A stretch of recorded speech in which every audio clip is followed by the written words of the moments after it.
आकाशवाणी नागपूर वीणा डोंगरवार आपल्याला ठळक बातम्या देत आहे.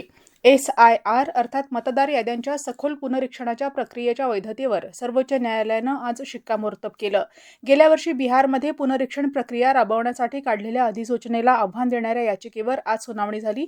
त्यावेळी न्यायालयानं हा निर्णय दिला. जनप्रतिनिधित्व कायदा 1950च्या कलम 324 नुसार निवडणूक आयोगाला पुनरीक्षण प्रक्रिया राबवण्याचा अधिकार आहे. याद्वारे राज्यघटनेच्या मूलभूत तत्वाचं पालन होतं, असं न्यायालयानं सांगितलं.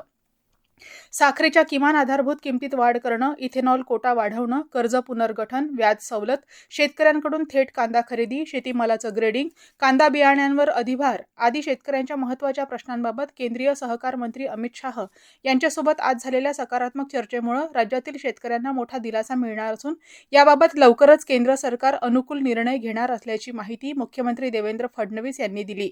नवी दिल्ली इथं आज महाराष्ट्रातील साखर कारखानदारी, ऊस आणि कांदा उत्पादक शेतकरी यांच्या विविध अडचणींसंदर्भात शाह यांच्यासोबत फडणवीस, संबंधित मंत्री आणि विविध संस्थांच्या प्रतिनिधींची सकारात्मक चर्चा झाली. नागपूर शहरातील महिला उद्योजकांच्या सशक्तीकरण आणि सक्षमीकरणासाठी मनपातर्फे उभारण्यात येत असलेल्या जिजाऊ स्मृती शोध संस्थानाचं बांधकाम त्वरित पूर्ण करावं असे निर्देश मनपा आयुक्त डॉ. विपिन यांनी अधिकाऱ्यांना दिले. त्यांनी आज शंकरनगरमध्ये उभारण्यात येत असलेल्या जिजाऊ स्मृती शोध संस्थानाच्या कामाची पाहणी केली. नागपूर महानगरपालिका आरोग्य विभागाच्या वतीनं शहरातील सर्व झोन अंतर्गत कार्यरत सर्व सफाई कर्मचाऱ्यांसाठी महानगरपालिकेच्या सर्व झोनमधील झोनल अधिकारी आणि नागरी प्राथमिक आरोग्य केंद्रातील वैद्यकीय अधिकारी कर्मचाऱ्यांच्या समन्वयातून आज 725 महिला सफाई कर्मचाऱ्यांची विशेष आरोग्य तपासणी करण्यात आली. IPL क्रिकेटमध्ये आज मोहाली इथल्या न्यू चंदीगड इथं सुरू असलेल्या एलिमिनेटर सामन्यात सनरायझर्स हैदराबादचा सामना राजस्थान रॉयल्सशी होत आहे.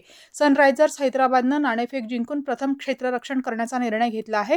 अखेरचं वृत्त हाती आलं तेव्हा प्रथम फलंदाजी करणाऱ्या राजस्थान रॉयल्स संघाच्या 13 षटकात 2 गडी बाद 180 धावा झाल्या होत्या. या सामन्यातील विजेता संघ शुक्रवारी होणाऱ्या क्वालिफायर 2 सामन्यात गुजरात टायटन्सचा सामना करेल. विदर्भात उष्णतेची लाट कायम असून आज ब्रह्मपुरी इथं सर्वाधिक 46.6 अंश सेल्सिअस तापमानाची नोंद झाली. त्याखालोखाल नागपूर इथं 45.7 अंश सेल्सिअस तापमान नोंदवण्यात आलं. पुढील 24 तासांसाठी नागपूर, ब्रह्मपुरी, चंद्रपूर, गडचिरोली, गोंदिया आणि वर्धा जिल्ह्यांसाठी उष्णतेचा रेड अलर्ट जारी करण्यात आला आहे. याबरोबरच हे ठळक बातमीपत्र संपलं. यापुढील ठळक बातमीपत्र आपण उद्या सकाळी 10:58 ऐकू शकाल. नमस्कार.